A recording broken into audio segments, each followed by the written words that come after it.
Question में कहा गया है दो संख्याओं a तथा b का औसत 20 है। अगर आपको a और b का औसत पता है तो आप a और b का योग भी निकाल सकते हैं।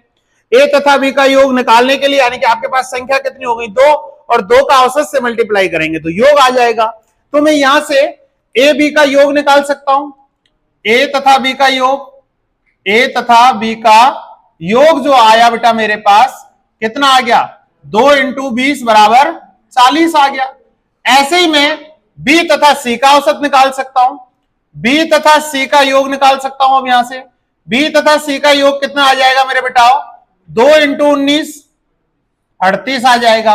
और मैं यहां से c तथा a का योग निकाल सकता हूं। c तथा a का योग, अब मैं c तथा a का योग निकाल सकता हूं तो वो भी कितना आ जाएगा 2 इंटू 21 42। अब आप मेरे बेटाओ यहां पर एक छोटा सा कॉन्सेप्ट समझें।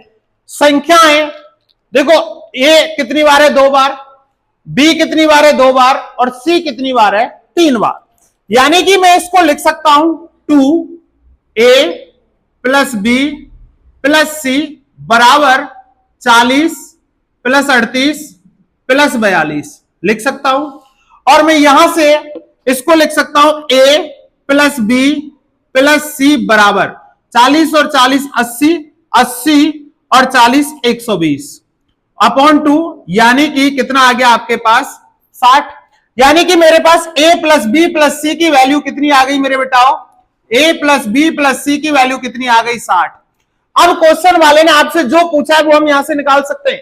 क्वेश्चन वाले ने b का मान पूछा है तो आपको a प्लस सी पता होना चाहिए और a प्लस सी हमारे पास है, ये रहा a प्लस सी कितना है 42।